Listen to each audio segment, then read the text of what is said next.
इस कार्यक्रम के पुण्यार्चक हैं वंडर सीमेंट। फर्क नजर आएगा।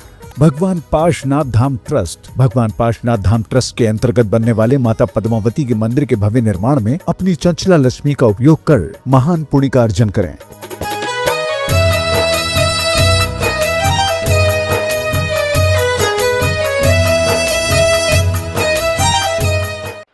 ओम नमः सिद्धेभ्यः। ओम नमः सिद्धेभ्यः। ओम नमः सिद्धेभ्यः। नमः श्री वर्धमानाय निर्धूतकलिलात्मने सालोकानां त्रिलोकानां यद्विद्यादर्पणायते।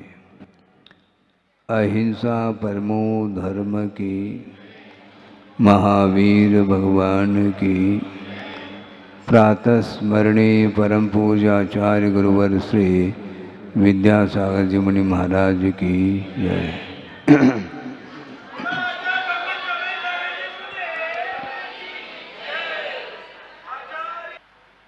आत्मा में अनंत गुण विद्यमान हैं, किंतु उन सब का अस्तित्व हमें ज्ञान गुण के माध्यम से ही पकड़ में आता है। वो सारे ज्ञान गुण को छोड़ करके जितने भी गुण हैं, उन गुणों में कोई भी विकल्प नहीं होते और सबसे ज़्यादा क्या कि केवल ज्ञान गुण ही ऐसा गुण है जिसमें विकल्प हमेशा उत्पन्न होते रहते हैं और वस्तु का स्वरूप आगम ग्रंथों से ज्ञात होता है। ये सामान्य विशेषात्मकम वस्तु का स्वरूप क्या है, उसमें सामान्य भी है और विशेष भी है।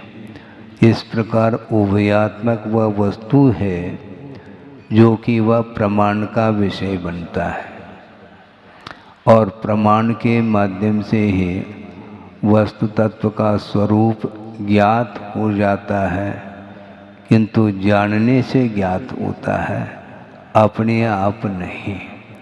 उपयोग यदि आपका स्वरूप की ओर जाता है तो स्वरूप का ज्ञान होता है और स्वरूप की ओर आपका उपयोग न जा करके जो वस्तु में अनेक प्रकार की विकृतियां हैं, उस ओर यदि आपका उपयोग जाता है तो आपका उपयोग भी विकृत हो जाता है।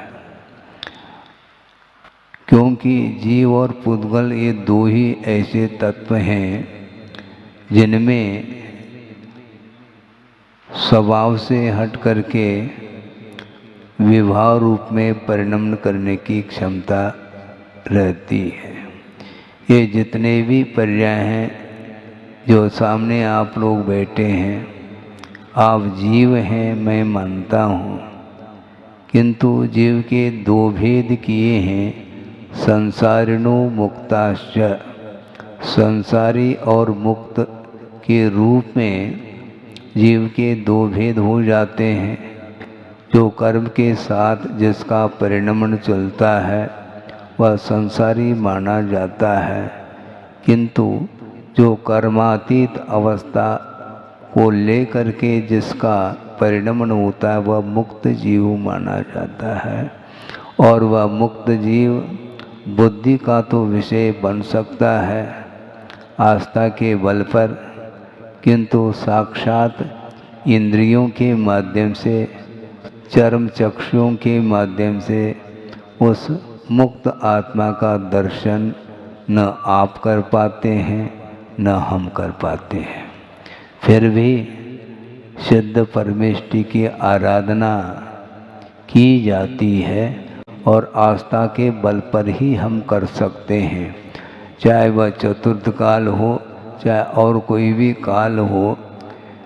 भगवान को जब निर्वाण होता है तो शरीर कपूर की भांति वह उड़ जाता है और उसमें से आत्म तत्व पृथक हो जाता है।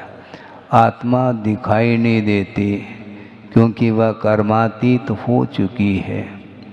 राग द्वेषादिक भाव कर्म है, ज्ञानावरणादि द्रव्य कर्म है, और ये शरीर जो है नो कर्म माना जाता है।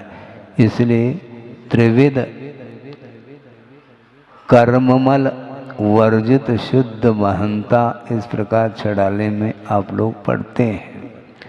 तीनों प्रकार के कर्मों से वह आत्मा ऊपर उठ चुकी है और हम और आप में, आपके बीच में वह रह नहीं पाएगी। एक समय में लोक के अग्रभाग पर जाकर के वह आत्मा विराजमान हो जाती है। वह केवल ज्ञान का विषय बनता है। चतुर्थ काल में भी सर्वज्ञ भगवान भी क्यों न हो, हथेली में आत्मा को रख करके दिखा नहीं सकेंगे, क्योंकि दिखाने योग्य वह है ही नहीं। वह इंद्रियातीत जो ज्ञान है, उस ज्ञान के माध्यम से ही उसका बोध हो सकता है। तो आप लोग कौन हैं? जीव है क्या नहीं? हाँ, जीव है, किंतु अजीब बात है, जीव हो करके भी स्वरूप की ओर दृष्टि आप लोगों की नहीं जा पाती है। ये बहुत दुर्लभ विषय है।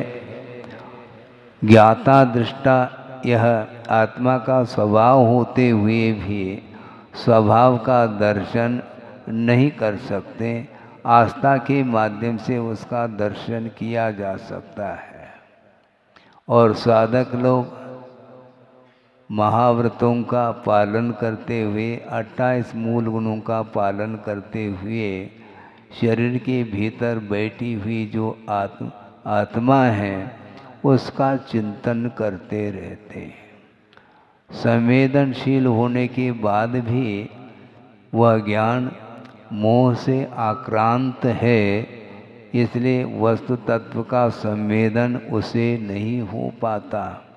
श्रद्धान अलग विषय है और संवेदन अलग विषय है। कई बार इस विषय को रखा होगा, किंतु फिर भी रख रहा हूँ क्योंकि बार बार इस विषय को लेकर के मनोचिंतन आदि करते हैं तो वह ज्ञान हमारा और परिष्कृत होता है, पुष्ट हो सकता है। तो इसलिए संवेदन जिस रूप में जीव परिणमन कर रहा है उसी रूप में उसको वह जीव संवेदन में आता है। आप जीव होते हुए भी आप किस रूप में संवेदन कर रहे हैं? आप बोलिए।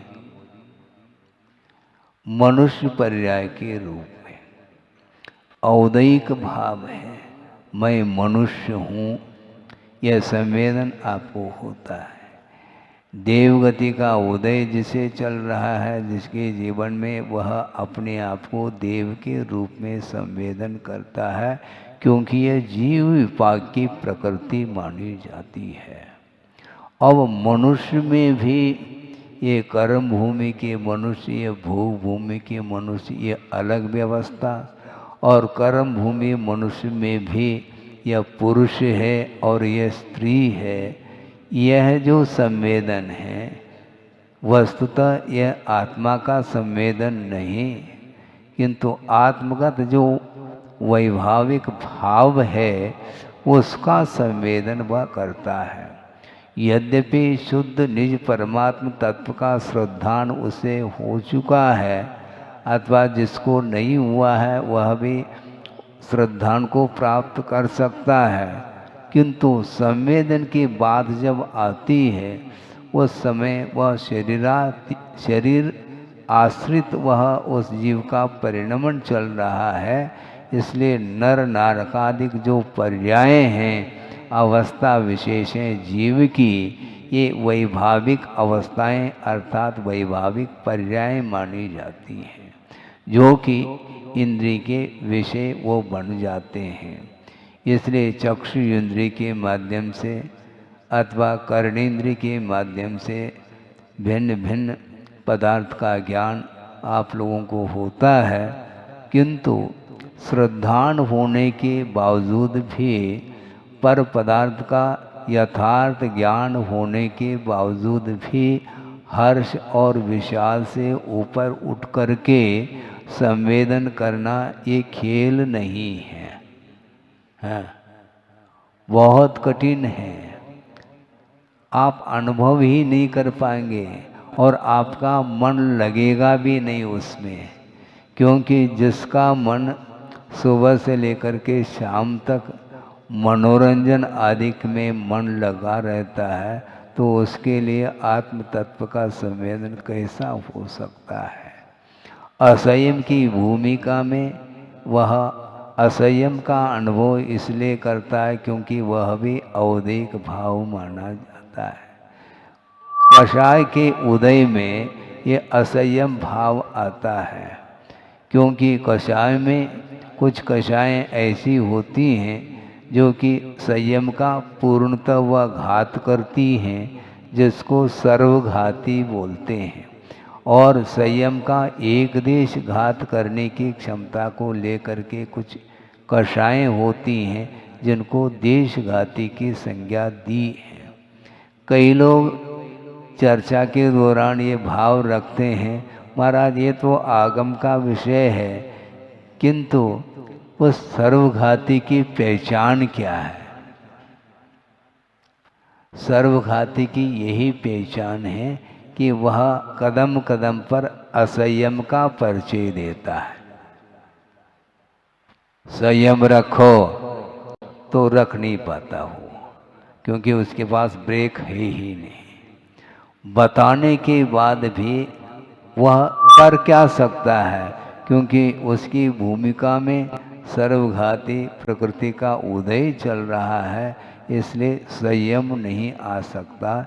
इसके बाद भी संयम की ओर अग्रसर हो, सम्यक दर्शन की ओर उसका उपयोग जाएं, इस उद्देश्य को लेकर के आगम के आधार से चर्चाएं की जाती हैं और कर भी रहे हैं। हम दिन भर में कम से कम आध पौन घंटा तो सुना दें, फिर बाकी समय जो भी है वो आप लोग क्या करते हैं पूछने की आवश्यकता नहीं है, क्योंकि कर्म का निरंतर उदय चलता है और उससे वह उसका मन उसका उपयोग प्रभावित रहता है, इसलिए पर में ही उसका उपयोग हमेशा बना रहता है।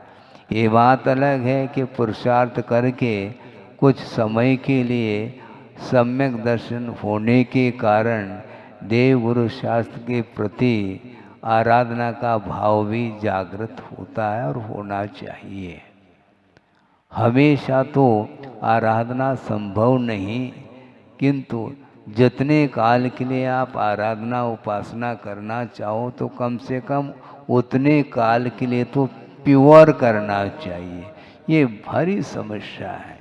धार्मिक कार्य आप लोग कर रहे हैं, करें, किंतु उसमें उन धार्मिक कार्यों में विवेक और रखना चाहिए।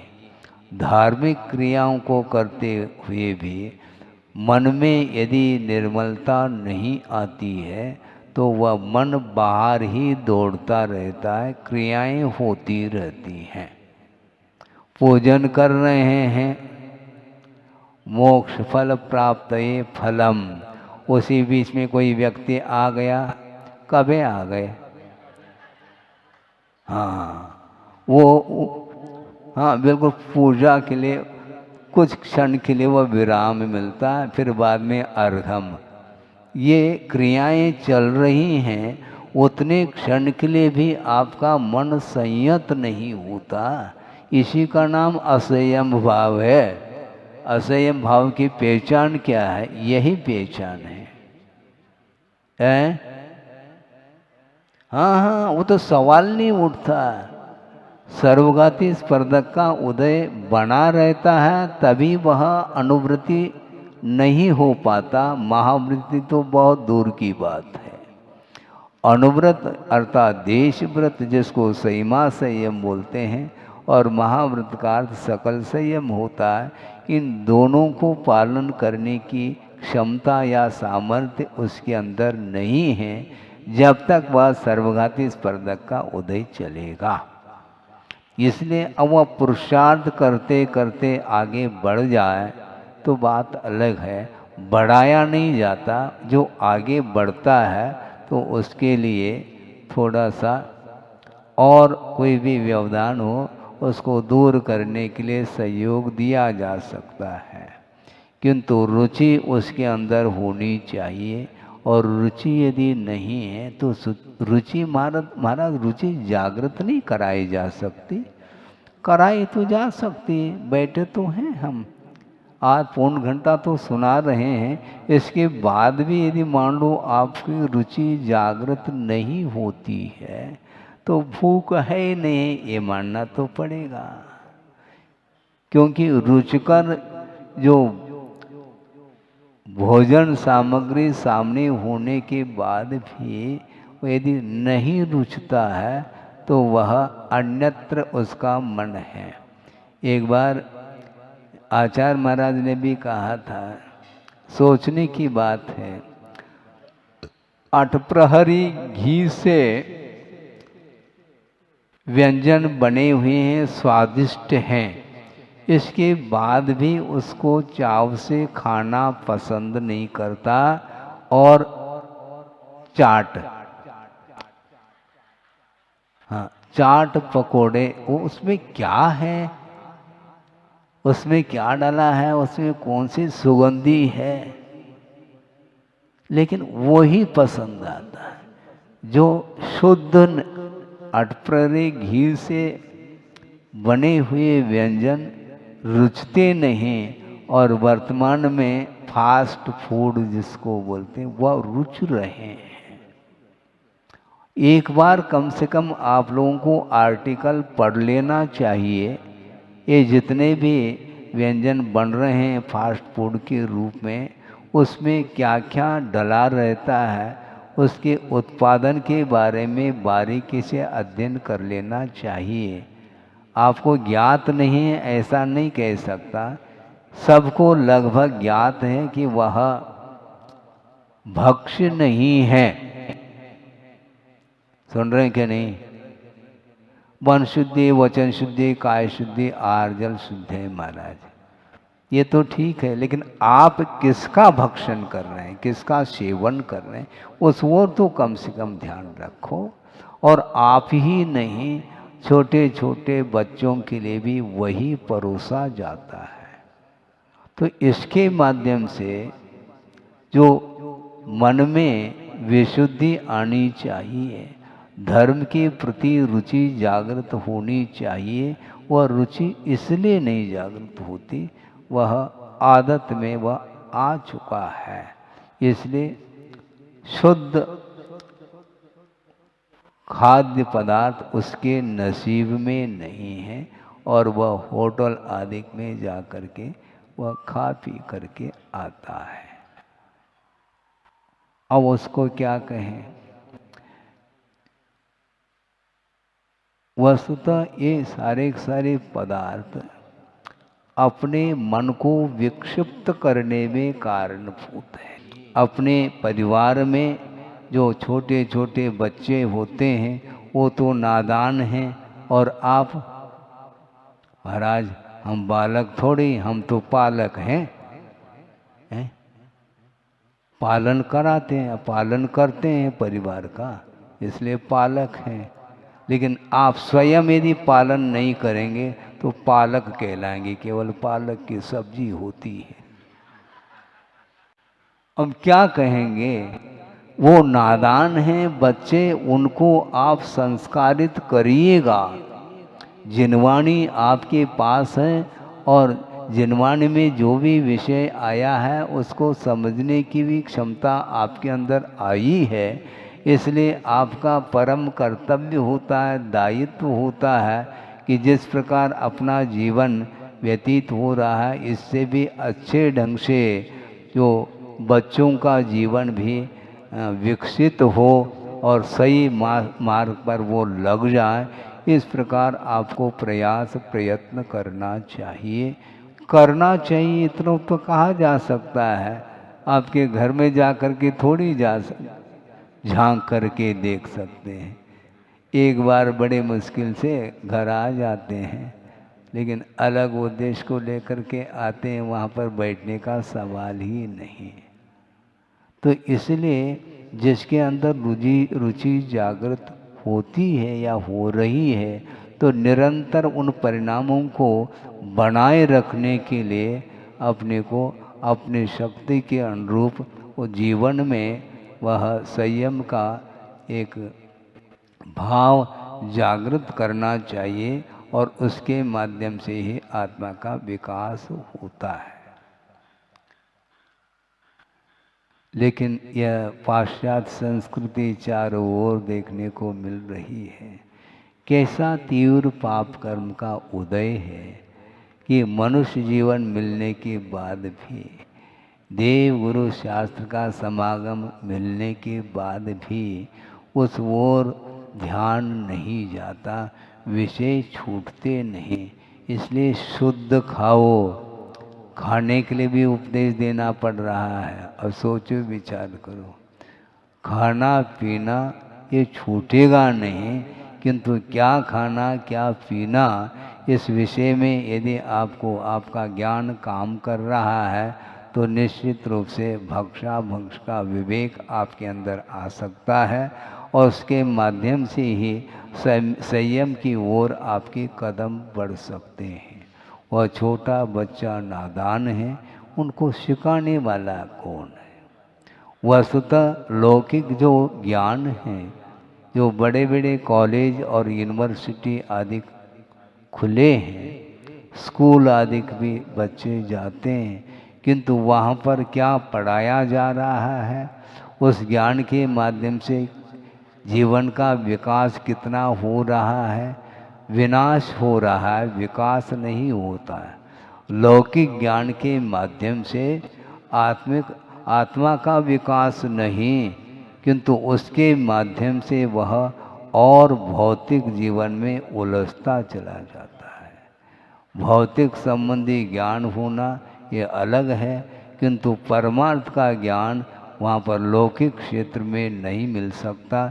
इसलिए गुरुदेव ने बहुत प्रयत्न और प्रयास करके प्रतिभा स्थली को स्थापित किया है, और वहाँ पर हजारों की संख्या में वो छात्राएं चौथी कक्षा से लेकर के 12वीं कक्षा तक के छात्राएं वहाँ पर अध्ययनरत हैं, और उनके लिए बहनों के माध्यम से मात्र ज्ञान ही नहीं मिल रहा, किंतु जैन धर्म संबंधी संस्कार उन्हें मिल रहे हैं।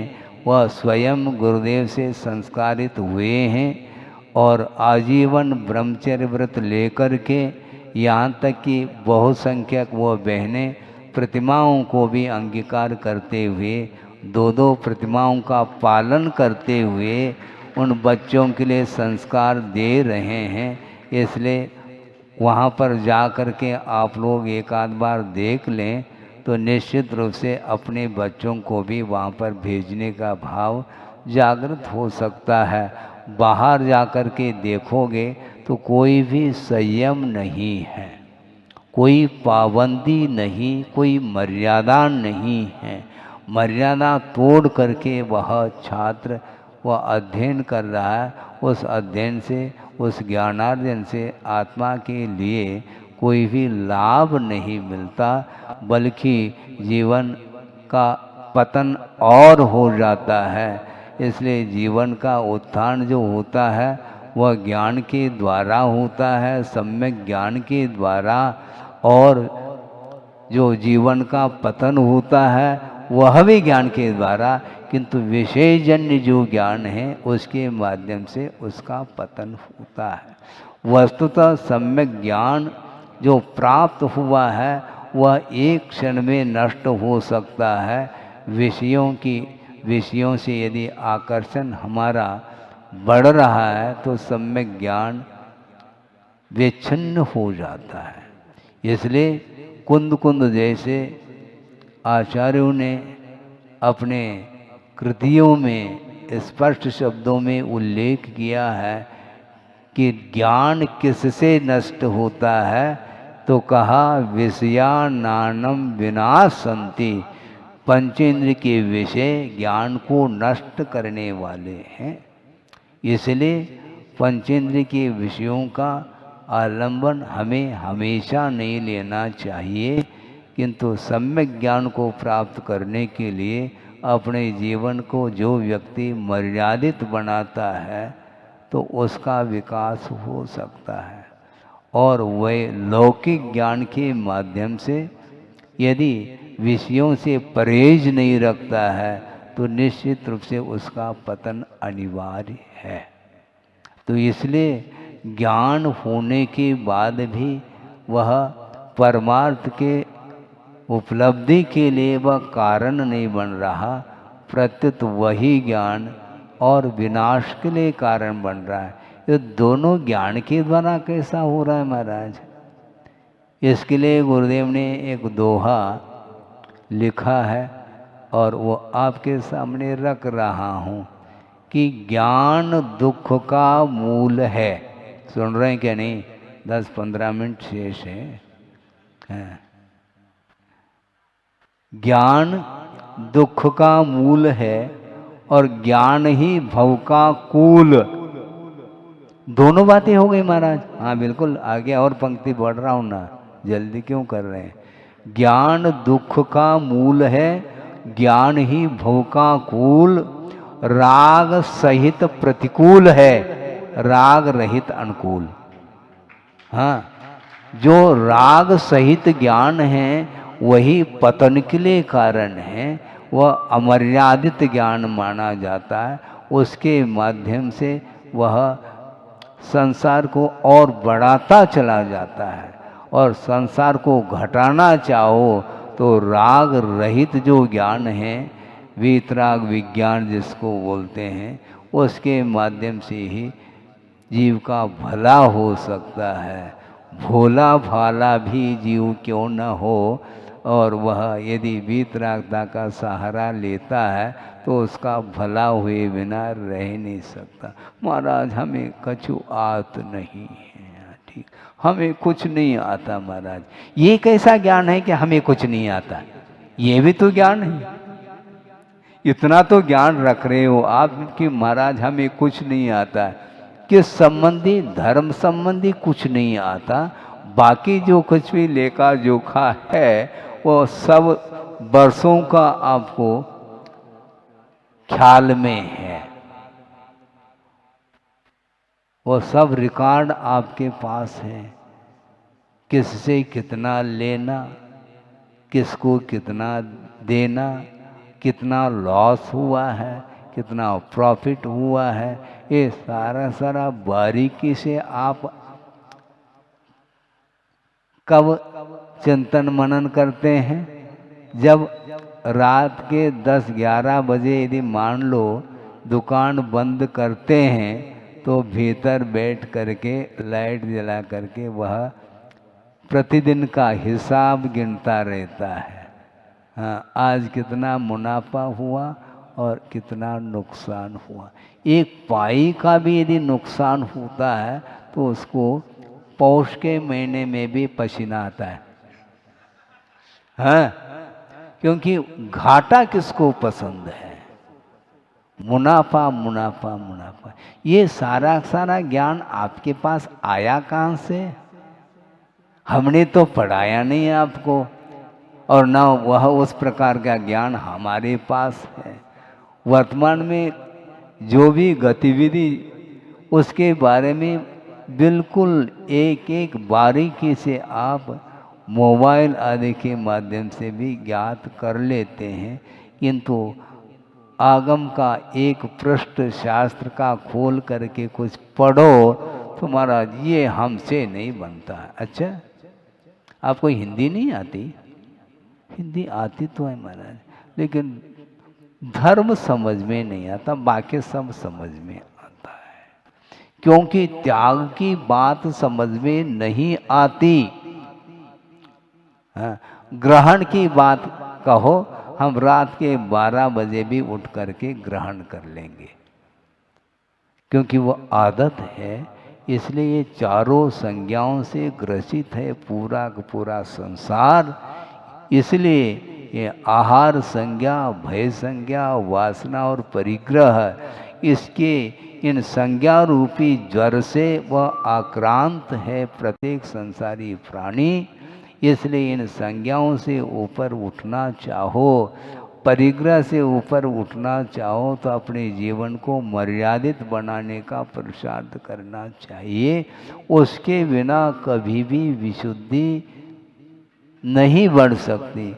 कई लोग कहते हैं महाराज विशुद्धि नहीं बढ़ पा रही इन दिनों। अच्छा, कभी बढ़ी है क्या? नहीं, कभी कभार बढ़ जाती है, बहुत जल्दी वह ज़्यादा देर के लिए वह विशुद्धि रुकती नहीं। इसलिए तो महाराज हम आपके पास आते हैं चार्जिंग करने के लिए, और चार्जिंग होने के उपरांत डिस्चार्ज बहुत जल्दी हो जाता है। एक अंतर्मूर्त नहीं होता, सब भूल जाता है, और पुराना जो कुछ भी इतिहास अपने जीवन संबंधी उसको याद रखता है, और वह व्यवहार करता हुआ अपना जीवन व्यतीत करता है। इसलिए अर्थ के प्रति ज़्यादा रुचि नहीं होनी चाहिए। जितना आवश्यक है उसका आलम्बन लेकर के परमार्थ की ओर भी दृष्टि रखनी चाहिए। और परमार्थ की ओर दृष्टि रखने के लिए आस्था की आंखें आवश्यक है। और श्रद्धान होने के बाद भी वह अनुभव किसका कर रहा है? जिस रूप में परिणम्य होता उसी का अनुभव होता है। महाराज फिर वो आस्था के साथ कुछ आनंद नहीं आता क्या? वो आस्थागत ही आनंद है, आस्थागत ही वह सुख है, जो कि सुख की पराकाष्ठा के लिए वह कारण बनता है। काष्ठागत सुख विद्या विभवम विमलम भजन्ते दर्शन शरणा। जो सम्यक दर्शन के शरण में आया है तो उसके लिए कौन सा सुख? इंद्रियातीत सुख मिलता है। काष्ठा यानी सीमातीत सुख का अनुभव उसे वो करने को मिलता है। लेकिन महाराज ये तो बिल्कुल हवा में बात जा रही है, अब कुछ दिख तो ही नहीं रहा है। न मोक्ष दिखाई पड़ रहा है, न स्वर्ग दिखाई पड़ रहा है। हम श्रद्धान करें तो कैसे करें? श्रद्धान तो आपको करना है हर हालत में, क्योंकि वर्तमान में किसी ने कहा था कि महाराज नरक तो दिखने में नहीं आता है, आपको देखने में आ रहा है क्या? ऐसा वो पूछ रहा है मुझे। तो देखने में तो नहीं आ रहा है, लेकिन जो नरक की तैयारी है वह देखने में आता है।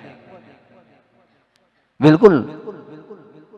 बहुआरंभ परिग्रत्वम नारकस्या युषः,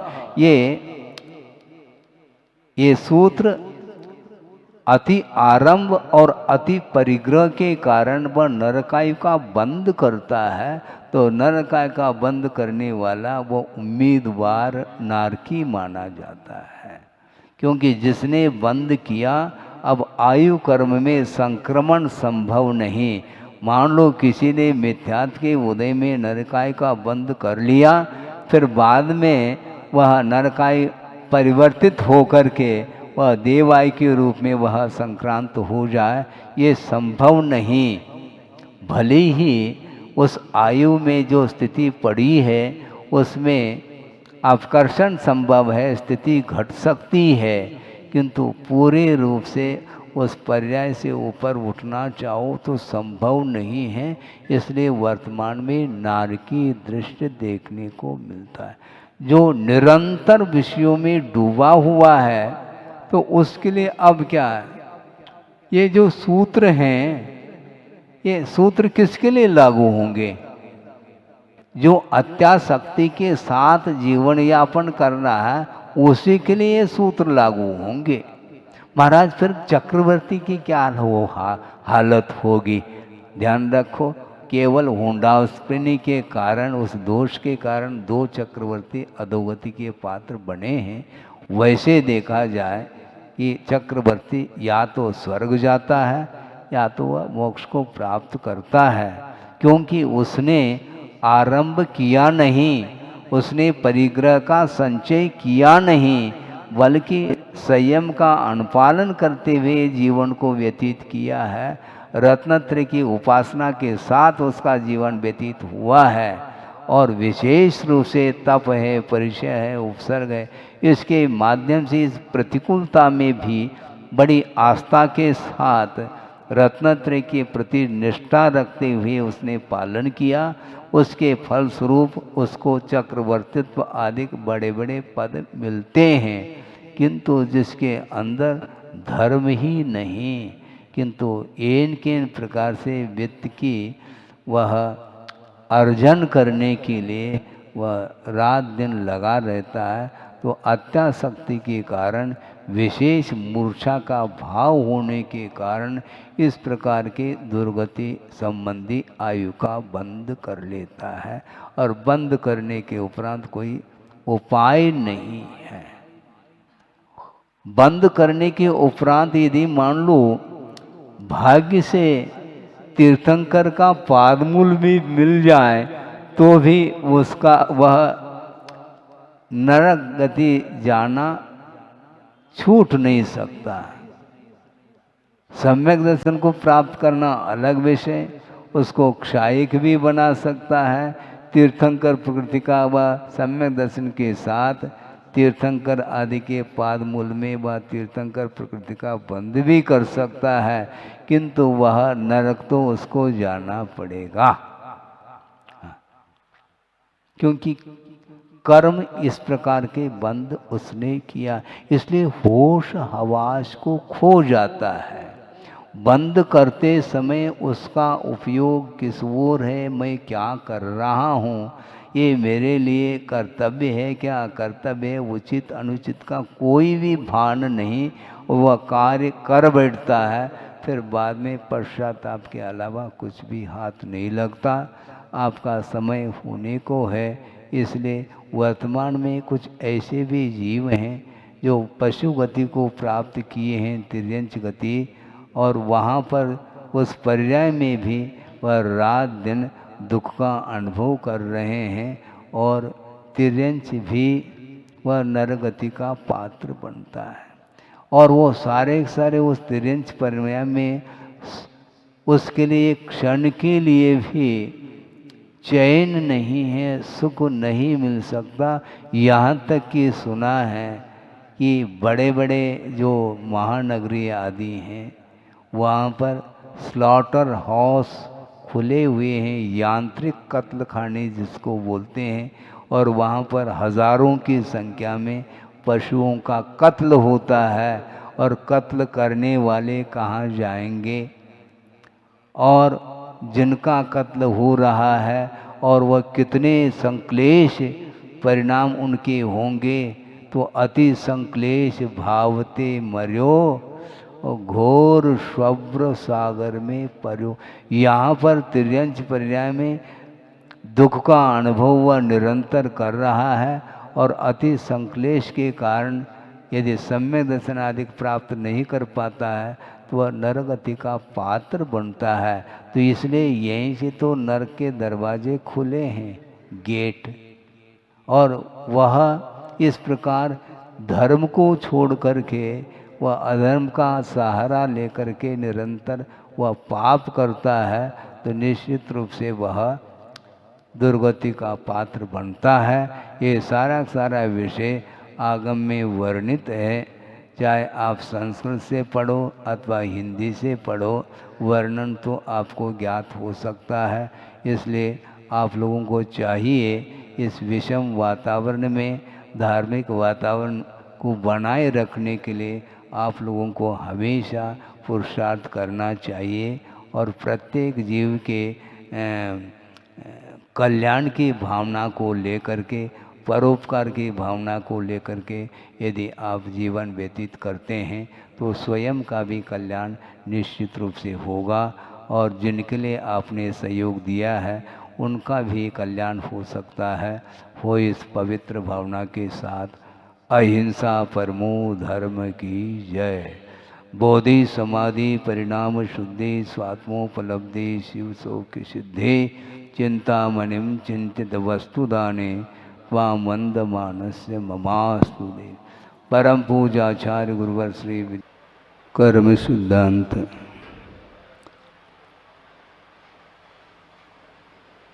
अद्भुत है। भिन्न भिन्न कर्म हुआ करते हैं। सामान्य की अपेक्षा से तो कर्मत्व की अपेक्षा से तो एक ही कर्म है, किंतु भिन्न भिन्न प्रकृतियों की अपेक्षा से उसमें अंतर देखने में आता है। तो उसमें असाता वेदनी और एक साता वेदनी, ये दो कर्म हैं जिनके उदय से आत्मा में आकुलता पैदा होती है और वह आकुलता दुख संबंधी भी हुआ करती है और सुख संबंधी भी आकुलता है। और ये आकुलता बिना उदीरना के संभव नहीं। उदय में आकुलता नहीं होती, किंतु उसकी जब उदीरना होती है तो उसकी उदीरना में वह गाफिल हो जाता है। ये थोड़ा सा विषय सैद्धांतिक होने से जटिल हो सकता है, लेकिन फिर भी उसको सरल बनाया जा सकता है।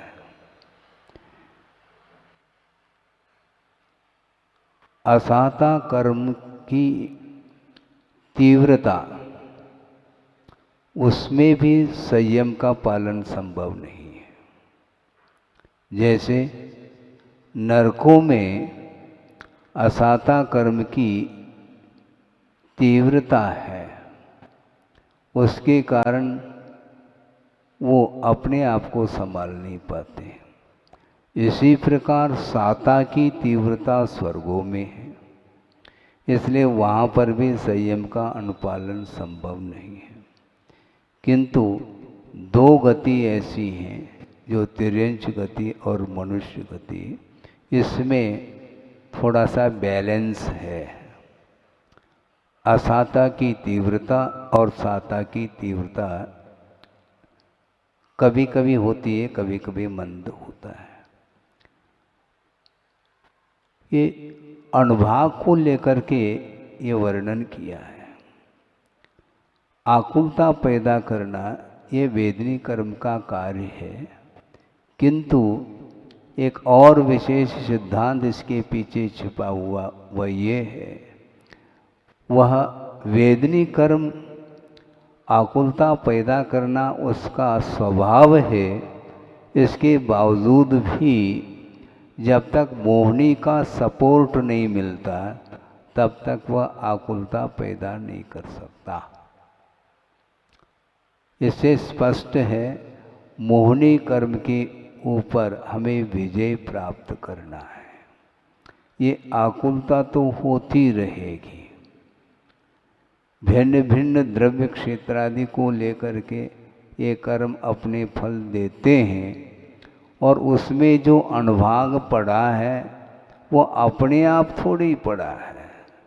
अपने आत्मगत परिणाम के माध्यम से ही उन कर्मों में फलदान देने की शक्ति आई है।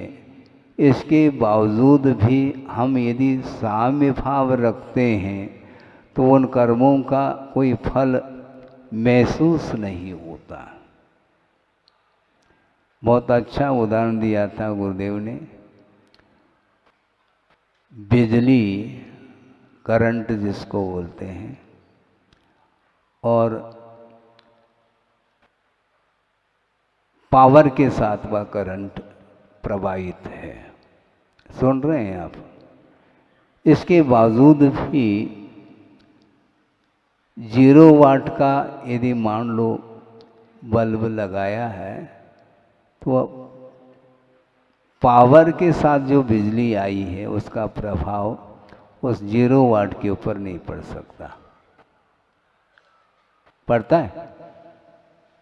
तो बिजली फुल पावर के साथ नहीं आई है क्या? आई तो है, लेकिन जिस वाट का आप बल्ब जलाएंगे उतना ही वह प्रकाशित करता है। इसके ये प्रसंग गुरुदेव ने ये दिया था कि सत्ता में अनेक प्रकार के अनुभव को लिए हुए कर्म विद्यमान हैं, किंतु उदय में जो कर्म है उसके अनुरूप उसको ट्रांसफ़र किया जा सकता है। संक्रमण की विधि बहुत अच्छी विधि मानी जाती है। संज्वलन कषाय का यदि उदय है तो अनंतानुबंधी अप्रत्याख्यानावरणी और प्रत्याख्यानावरणी संबंधी जो कषाय हैं वे सत्तागत कषाय व सारे सारे संज्वलन के रूप में परिणत होकर के उदय में आती हैं। इसलिए उनका जो अनुभाग है वह अपने मुख से फल दे नहीं पाता। तो इस प्रकार द्रव्य क्षेत्र आदि के निमित्त को ले करके कर्म अपना फल दे करके चले जाते हैं। मोह को संभालो, अन्य कर्मों को संभालने की कोई आवश्यकता नहीं है। पुण्य का बंध कैसा होता है? बोलो। पुण्य का बंध जो होता है वह इच्छा से नहीं होता है, ध्यान रखो। पुण्यम बंधति जीवो, पुण्यम बंधति जीवो मंद कसाये परिणदो संतो तम्मा मंद कसाया हेवु पुण्यस नहीं वंछा। इच्छा से पुण्य का अर्जन नहीं होता है। पुण्य का बंध जो करता है जीव, वह मंद कषाय से परिणत यदि है तो वही जीव पुण्य का बंध करता है।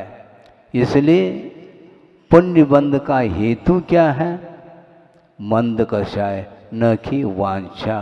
हम चाहते हैं, ये चाह ये ठीक नहीं है।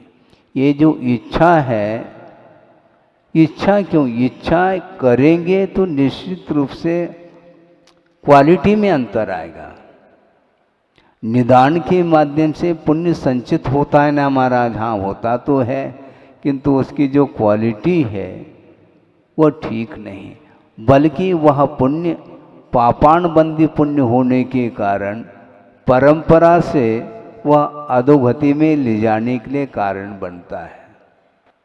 ये जितने भी नारायण होते हैं, प्रतिनारायण अधिक होते हैं, ये निदान के माध्यम से उन्हें यह पद मिलता है और निदान करके वो स्वर्गों में पहुंच जाते हैं और वहाँ पर स्वर्गीय सुख का अनुभव करके यहाँ पर आने के उपरांत नारायण प्रतिनारायण अधिक पद को प्राप्त कर लेते हैं। ये निदान के द्वारा ये पद मिल रहा है। और निदान का अर्थ इतना ही है कि भोगाकांक्षा, भावी भोगाकांक्षा निदानम, भविष्य में भोगों की जो आकांक्षा है वह निदान माना जाता है। और उसके माध्यम से जो पुण्य अर्जित होता है वह साथ से पुण्य नहीं माना जाता, साथ से पुण्य नहीं माना जाता वो। और उस पुण्य का उपभोग जो किया है संसारी प्राणी ने, वह राग पूर्वक ही उसका उपभोग किया है और उस राग पूर्वक उपभोग करने के फलस्वरूप जो पाप का अर्जन किया है वह जा करके उसको दुर्गति के लिए कारण सिद्ध होता है। इसलिए इच्छा मत करो, इच्छा को रोकना यह तप माना जाता है। हाँ। बहुत सारी इच्छाएं होती, ये इच्छा क्यों? इच्छा में पुरुषार्थ नहीं, यदि है तो इच्छा ही एकमात्र पुरुषार्थ। इच्छा में कोई भी पुरुषार्थ नहीं है। पुरुषार्थ मोक्ष पुरुषार्थ, उसमें भी पुरुषार्थ है, इच्छा नहीं। काम पुरुषार्थ, वह भी पुरुषार्थ है। अर्थ पुरुषार्थ, वह भी पुरुषार्थ। धर्म पुरुषार्थ, वह भी, सब में पुरुषार्थ लगा हुआ है, प्रयत्न लगा हुआ है। न कोई सुखी बना सकता, ये कर्म सिद्धांत है। जब ये कर्म सिद्धांत है तो ये आकुलता करने से होना क्या है? क्योंकि आकुलता जो हो रही है वह अपने कर्म के उदय में हो रही है, उसमें साम्य भाव रखो, यह पुरुषार्थ माना जाएगा। इसलिए आप अनुकूलता ढूंढ रहे हैं, इससे स्पष्ट है कि राग द्वेष से ऊपर हम नहीं उठ पा रहे। कब तक आप प्रतिकार करोगे? प्राथमिक भूमिका आपकी कब तक रहेगी? सोचो, विचार करो। छोटा सा बालक है, उसके लिए तो प्रतिकूलताएं हो सकती हैं, लेकिन बड़े होने के उपरांत भी बर्दाश्त करने की यदि मान लो क्षमता नहीं आई है तो कब आएगी? कुछ पूछ रहे हैं क्या?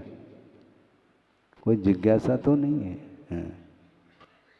महाराज कोई जिज्ञासा नहीं, आप ही बोलते जाओ, हम शांति से सुनते चले जाएंगे।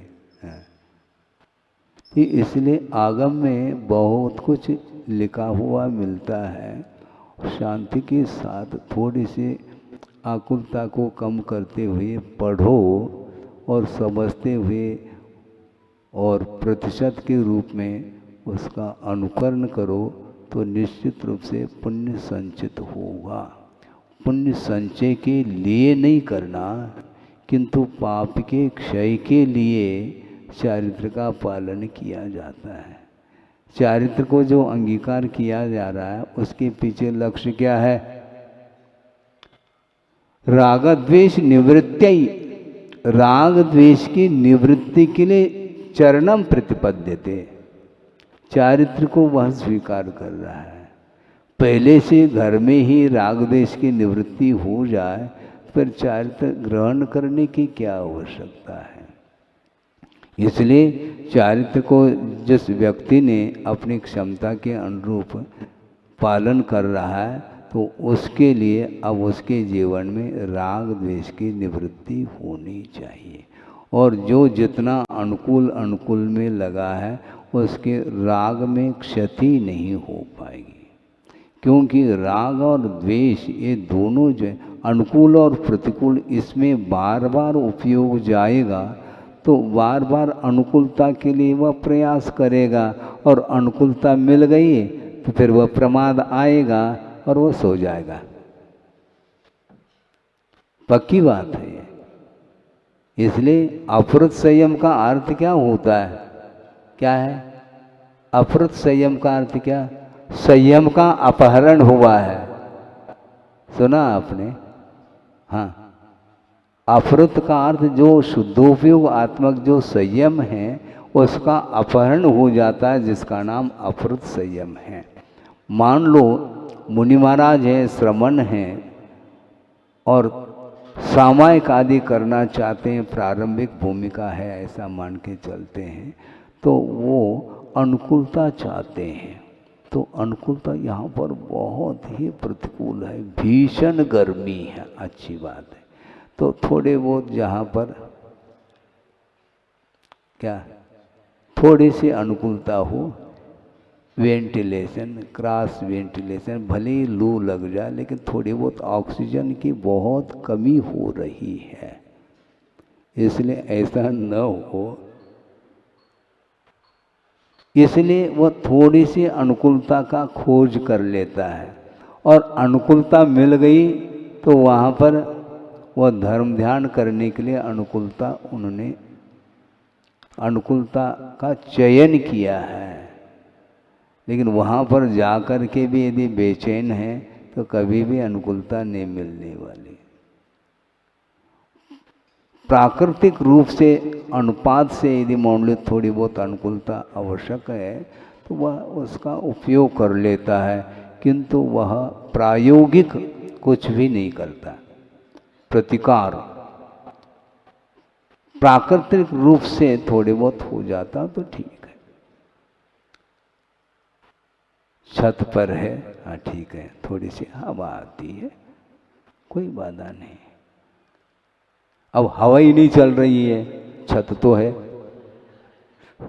छत है, हवा नहीं चल रही।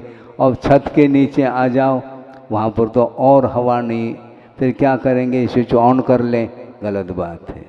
ये नहीं कर सकते आप, इतनी अनुकूलता उसके लिए परमिशन नहीं है, आगम की आज्ञा नहीं है। इसलिए संयम को अंगीकार किया है तो धीरे धीरे धीरे धीरे परिश्रम अधिक सहन करते हुए आप चलेंगे, क्योंकि आप ये प्रकृति कभी भी आपके अनुरूप नहीं चलेगी। और भीषण गर्मी पड़ रही है, टेम्परेचर मान लो 48 तक पहुंच गया, अब वो मानसून कब आएगा? अरे प्रतीक्षा करने से मानसून आता है क्या? वो समय पर मानसून आएगा, आपके स्विच ऑन करने से मानसून आ जाएगा क्या? ऐसा थोड़ी है। आपके अधीन नहीं, वह प्रकृति है। जब नक्षत्र चेंज होंगे, समय पर परिवर्तन होगा, फिर घटाएं छाएंगी। अभी घटाएं छा जाए तो नहीं छा सकते, पाप की घटा तो छा रही है, वो घटाएं। इसलिए प्रतीक्षा नहीं, प्रतीक्षालय में बैठ जाते हैं, लेकिन प्रतीक्षा कितने भी करो वह समय पर गाड़ी आएगी, पहले से ही ऐलान हो चुका है। हाँ, अमुक समय पर ये गाड़ी आएगी, कृपया ध्यान दें। ये बार बार वहाँ पर सुनने को मिलता है। तो बिफोर कुछ होना ही नहीं है तो प्रतीक्षा क्यों करो? इसलिए प्रतीक्षा करने से काम नहीं चलेगा। करने योग्य आप कार्य करते रहिएगा, निश्चित रूप से उसका प्रतिफल सामने मिलेगा।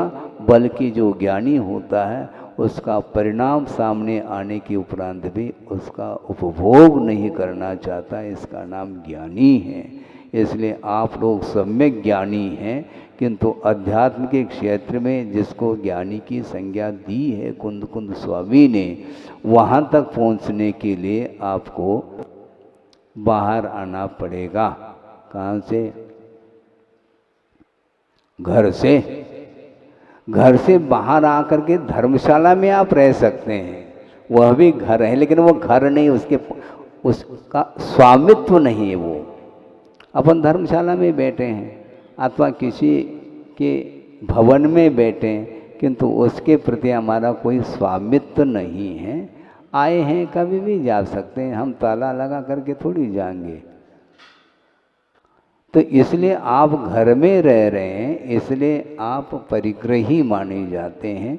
वहाँ से छोड़ करके यदि मंदिर में रहेंगे तो वो भी मंदिर में क्या वो है, वहाँ पर भी आपकी सुरक्षा हो रही है, किंतु सुरक्षा होते हुए भी उसके प्रति आपका कोई भी स्वामित्व नहीं रहा। इसलिए मूर्छा का अभाव करना यही मोक्ष मार्ग माना जाता है। आपका समय हो चुका है, इसलिए पुण्य का अर्जन जो होता है वह वांछा से नहीं, इच्छा से नहीं, किंतु मंद कषाय के माध्यम से ही पुण्य का अर्जन होता है। और वह अर्जित पुण्य जो है वह पाप के क्षय करने में अपना योगदान देता है। ये इस विषय का सार है। अहिंसा परमो धर्म की जय। इस कार्यक्रम के पुण्यार्चक थे वंडर सीमेंट, फर्क नजर आएगा। भगवान पाशनाथ धाम ट्रस्ट भगवान पाशनाथ धाम ट्रस्ट के अंतर्गत बनने वाले माता पद्मावती के मंदिर के भव्य निर्माण में अपनी चंचला लक्ष्मी का उपयोग कर महान पुण्य का अर्जन करें।